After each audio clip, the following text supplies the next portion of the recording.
Hey guys, welcome back to my channel. If you're new here, kindly grab a seat and enjoy the show. Welcome to my channel. So today's video is going to be a men's shirt refashion, and I thrifted this good old checked shirt. I think this was $2.50 and no one was buying it. I think because of the checked print, everyone was just like, nah fam. But this is the exact reason why I got this shirt. I thought the checked print was so cute, just like small tiny boxes that you can see when you're close up.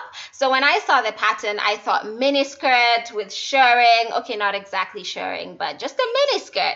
Let's live in the 90s. I have been watching Clueless and a lot of 90s movies. So I decided, hey, let's make a mini skirt from this, and I love how it turned out. So this is a skirt. I love the detail at the waist. I think it's super chic and super cute. And the ruffle is, oh my god. If you've been on this channel for long, you know how I feel about ruffles. Ruffles are my husband. I am their wife, and we are bonded eternally. So I really love the ruffle detail on the skirt. I think the skirt is super cute. It is a mini skirt, but kindly feel free to make yours longer in case that's what you prefer.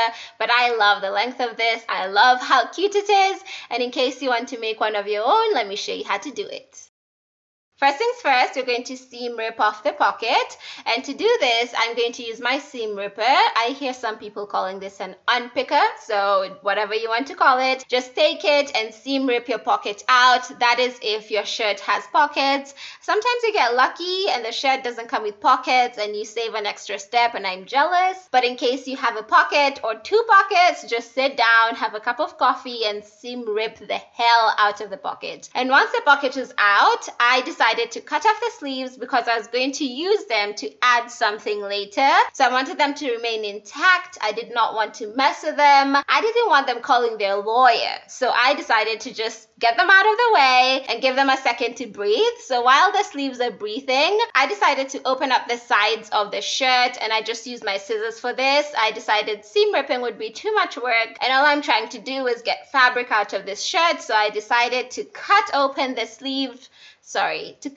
shirt. And once that was done, I drew a line as high up as I could. So we're going to make rectangular bits to make the skirt. So I decided, one, I draw a line at the bottom just to get rid of the curved edge, because obviously that would make my skirt look wonky and weird. And once the curved edge was gone, I decided to continue drawing my rectangle. So I made this as long as possible, as wide as I could possibly make it, because you want as much fabric as you can get from this shirt. You better squeeze her in ways she's not been squeezed before. Talk to her nice. Make sure she's giving you all the information. Make sure she's giving you all the fabric. So once I had my rectangle, as you can see, I'm taking my very sweet time cutting it out. So I'm working on the front of the shirt, and this gave me my top bit of the skirt, and I'm going to use the back bit of the shirt to make the bottom bit of my skirt, as you're going to see. So on either side, I decided, hey, let me get my good fabric. I got 60 inches. I cut out another rectangle from the front side on the other side as well. And I got these two beautiful rectangles, each 60 inches long, and I think about 20 inches wide. So this are going to be the top of your skirt. So yeah, I'm giving you some measurements because you know me. So it was 20.5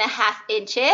And now what I'm doing is I'm putting the two rectangles right sides together, and I decided to seam rip that bit that was just annoying me. She was all up in my space and she had to go. So I seam ripped that bit. It was left after the sleeve was cut off, I think. And after that was done, after she was gone, no longer in my personal space, I decided to join the two rectangles together. So I'm just going to pin the fabric in place on both sides. And once everything is nice and pinned, you're just going to sew up the sides, and this kind of closes up your rectangle, and you have a large circular kind of thing going on. Moving on to the sewing machine, I just did a basic straight stitch to join the sides together. Yes, it's 2020 and we're being basic, ain't no shame in that. I also decided to overlock the raw edge, mostly because she was trying me, girl. She was fraying on me, and I did not want that kind of disrespect in front of my in-laws. So I decided to serge all the edges, that is the sides and the top and the bottom. If you do not have a serger, don't worry, just use an overlock stitch or a zigzag stitch to close up your fabric. That way it doesn't fray as much on you, and I promise you it works. So as you can see, the top and the bottom are serged, the sides are good, and after that was done, I measured an elastic around my waist. Make sure it's tight and comfortable. Don't make it too tight that you can't breathe. We need to breathe in the skirts in 2020, so make sure it's not too tight. And once you have your size of elastic, as you can see, I'm creating a casing for it on our fabric. So I'm just folding over the fabric over the elastic. And the reason I decided to do this instead of just eyeballing a casing is because I have had instances where I created a casing and then when I put in my elastic is smooshed up and it can't fit properly and it just looks weird. So I decided this was a safer option, just laying the fabric over the elastic and then pinning the fabric in place. I would then take out the elastic, sew my straight stitch, and the casing would be perfect for my elastic. So in case you're wondering, the width of my elastic was 4.5 centimeters. It's quite big. I wanted that detail at the waist, hence my reason for using such a big thick elastic. But in case you don't want that detail, you can just use a smaller sized elastic. It's all up to you. So as you can see, 2 of my pins are straight, and this is simply to remind me to leave a gap when I'm sewing my straight stitch. So you're now going to do a basic straight stitch all the way around, but please do not forget to leave that gap because you need it to be able to insert the elastic later on. So moving on to my sewing machine, I just did a basic straight stitch near the bottom edge of my casing, and I went taking out my pins. I did used to sew over pins, but I realized this used to create puckers in my dresses and my shirts, whatever.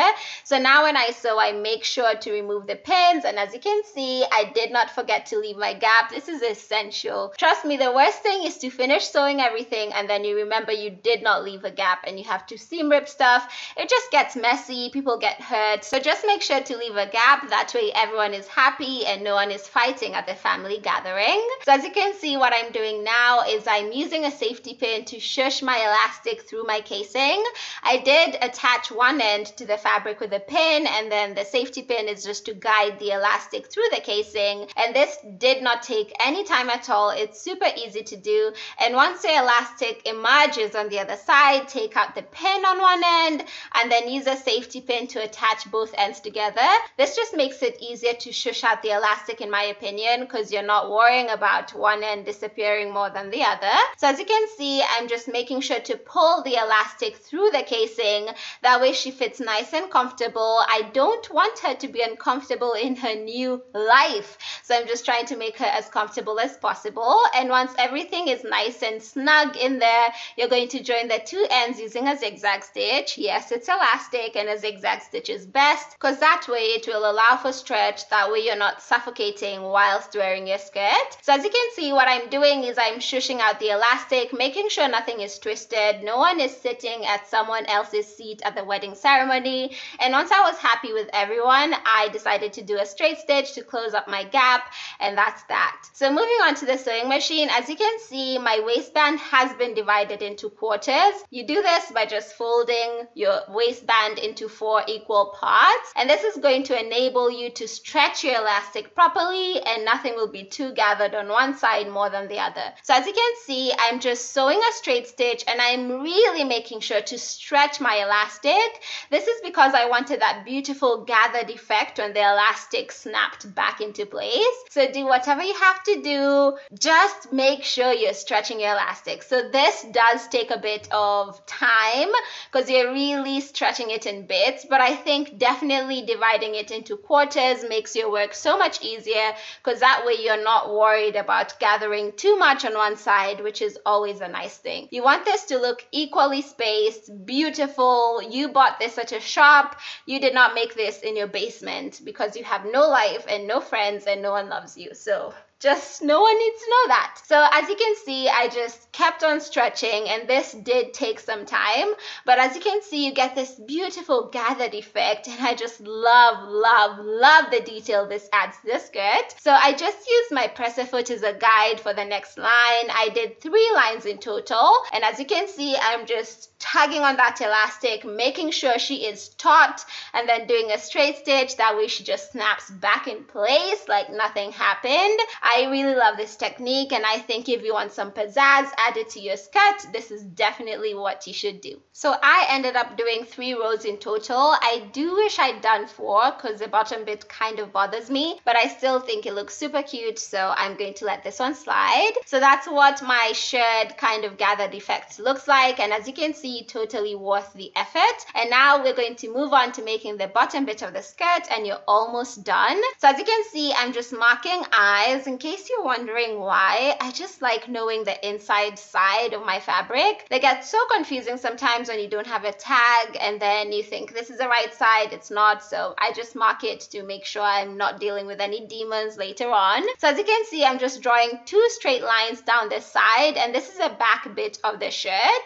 I also decided to get rid of the curved edge at the bottom because obviously my skirt had a straight hem and I wanted everything to be nice and straight. So I thought I'd get more fabric from the top, but I did not get that. So yeah, I decided to cut out everywhere. I'd drawn a line. As you can see, I'm taking my time. I am really slow when it comes to cutting. I like taking my time. You'd think I'm preparing a gourmet meal. Just call me Chef Fashion Wizardry from this point forward. I'm just kidding, but I do take my time just to make sure everything is nice and straight, and it still doesn't end up straight. Story of my life. Anyway, at the top, I thought I could get more fabric by cutting as high up as possible, but turns out that bit wasn't attached to the back bit, so when I cut it off, it just came off. So I decided to work with what I had, and as you can see, I ended up with a rectangle. I decided to snip off a corner, that way everything would be nice and even, and then I divided this huge rectangle into 2 rectangles. So as you can see, they're roughly the same size as the top bit, but you want the bottom bit of your skirt to be a bit longer,